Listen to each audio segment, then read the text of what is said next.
I was in a very bizarre robbery. Throwaway account, because I don't know why. Just didn't want this on my main one. Not much else a reason. So I'm a 29M. This happened when I was 20, and it had led to some charming anxiety issues, which were actually only addressed about 6 months ago. I've been told the best way to cope with things is to confront the issues head on, and in a way, that's what I'm trying to accomplish. So before I got my life together, I used to work odd jobs around my hometown's neighboring towns. It was my way of avoiding college and going into the oil field. I made my money fixing fences, cleaning out horse stalls, and unloading feed and hay. Not actually bad work, to be honest, but I'll admit that I used it as an excuse for not doing more with myself. When I knocked off of work, there was this one little country-style gas station that I used to go to because they never ID'd, and it was easy to get a bottle of liquor or a six-pack. And they sold some of the best fried chicken that even to this day I've ever had. Well, on this particular day, there was nobody at the register. It was a little after 5 in the afternoon, and there were literally only their employees at this store, as it was a family-owned and operated place. I had plans with a girl that I was seeing, and I promised her a six-pack and a night of relaxation at her place while her parents weren't home. I was in a hurry because of this, so I went to inquire about why nobody was working. I went into the back room of the store, where I found the owner, along with 4 other guys playing poker on a fold-out table.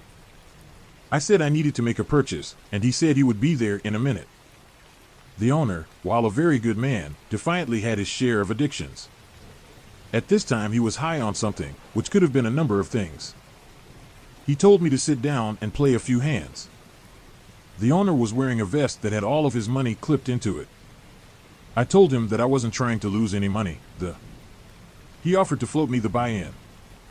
I said I'd rather not, but 20-year-old me was always much easier to persuade. I'm not a good card player, but something my family had always told me was that I have more luck than I do sense, and within an hour of playing, I had made enough money to give the owner his entry fee back, and still had a lot of money left over. I'll put it this way. This wasn't an extremely high-stakes game of cards, but after paying the owner his fee, I was holding on to close to $4,000. I'm not a gambler, and you'll learn why, so I'm not sure even to this day how the dynamics work. We were playing, talking shit, drinking beer, and smoking cigarettes. Just a good time. Then the time became not so good. The beep from the front door rang into the back room. I'm one for punctuality, at least when it comes to doing your job, so I was a little annoyed when the owner didn't tend to whoever was coming into the store. Much like he didn't tend to me when I initially walked in. That's a random irk of mine. This part still gives me chills to think about. I could hear the clacking of steel-toed boots hitting the floor, which made its way towards the back room that we were in. It didn't seem like much, meaning that it wasn't completely out of the ordinary. Then the door of the room flew open and 4 guys entered the room. All were wearing either red or blue bandanas over their faces. As far as their attire, they didn't look much different from anybody else. 2 wore cowboy hats, the other 2 wore trucker-style caps. All 4 were holding shouldered, durable weapons. We were all ordered to our feet. Everybody complied. It took me longer than expected to register what was actually happening. The table was flipped over and 5 of us, minus the owner, were forced against the wall at gunpoint. There was a guy on the door who apparently missed orientation because 2 of the guys in our party had slipped past him and he had to chase them down through the main store. The 4 of us that remained were held against the wall by a guy holding what I'm assuming now to be an M16 assault rifle. The owner was taken, beaten, and one of the guys that I'm assuming, or have always assumed to be the ringleader, took a buck knife and cut his clothing off. I honestly thought this was going somewhere else, but I guess thankfully it didn't. One of the guys started duct taping his ankles and his wrists. At the time I'm thinking, okay, they're just going to restrain us, take the money, and then leave. Not ideal, but that's manageable enough. Then they put what looked like a pillowcase, or a sack, and put it over his head, then sloppily started wrapping duct tape around it. 20-year-old me wasn't having it. A bunch of punks with guns weren't going to walk in and start messing with me or my company. Boy was I stupid. I threw a nearly empty Heineken bottle at the owner's primary assailant, then progressed towards him. The bottle went nowhere near where I was aiming it, and I literally lifted 1 foot off the floor, and didn't even put it down, before I was struck and fell back into the wall. The guy that hit me screamed in my face. Don't even remember what he said. Still gives me a panic attack when I try to revisit it. The remainder of us were duct taped by our wrists and ankles as well.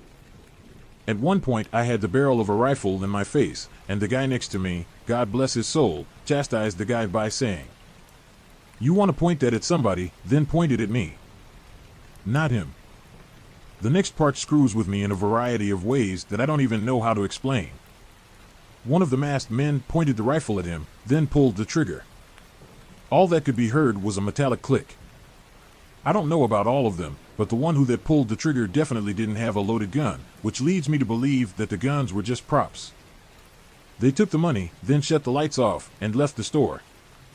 The back room had no windows, so it was dark. Like really dark. I kept a multi-tool in my pocket for work, but it wasn't one of the heavier grade ones. It was a 2x2-inch one that could fit in my wallet, but I always kept it loose in my pocket during the day. It took some flexibility on my part to contort my restrained body enough to be able to get it out of my pocket, but I was eventually able to free myself. For whatever reason, I thought the owner was going to suffocate, so I went to him to free him first. He was fine. Just in pain. Everybody made it out with nursing and trauma at most. No fatalities. The two that got away were found restrained the same way in the walk-in freezer. Police were called. No investigation was conducted. I couldn't even drive myself home. I had to call my sister to come pick me up. I don't know about what was actually in store for us and what would have happened if we didn't comply. This is the source of many anxiety attacks, and the reason I'm partially afraid of the dark. Not sure if this classifies for the sub, but defiantly worth getting off my chest. Creepy Mustang on the side of the wooded road. Hi, so I had a pretty creepy experience with my friends in the woods this past weekend. So for some context, me and my friends like to be in the foresty part of my state and just hang out there. It's more peaceful to us and cooler looking. Anyway, when we go out there, we normally go down this one road that's pretty out of the way from everything, no houses on it. And no street lights, and it stretches for miles with thick woods on either side. This one night it was just me and my one friend who has never been down this road before, so I decide to show it to him. We start driving down it, and I'm pretty far into it when I see a reflection of what looks like a license plate of a car, so I'm confused cause cars are never on this road, and especially not at night. So I decide to go a little bit past it, and it turns out to be a practically brand new Mustang on the side of the road. So I find it strange and turn around and go home.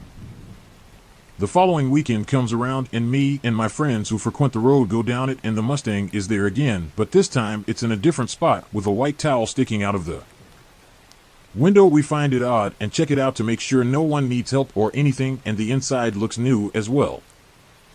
So we brush it off, but keep it in the back of our minds. The next day we go back, and it's again in a different spot, but still has the white towel sticking out of the window.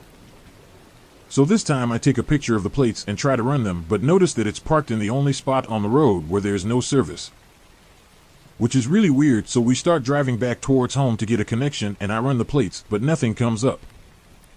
So we decide to stake out the car and see if someone comes to get it. So that night rolls around, and we're sitting in my friend's car trying to look at this Mustang that's about 100 feet in front of us when me and my friend decide to get out and go take a look with our flashlights. We walk up to the car, nothing weird, then we hear nothing. Like no bugs or anything. We decide to walk into this little clearing in the woods and take a look around. As we're standing there screaming hello and "we like your Mustang," we start to hear whispers and see movement, and then all of a sudden me and my friend think we hear our friends talking, so we start to run back to the car, and we hear footsteps behind us following us. We get back, and they said they weren't talking that loud, and from that far away we wouldn't be able to hear anything. My friend driving decides to drive up to the side of the Mustang to where his lights are shining on the driver's side door, and my one friend jokingly starts to video.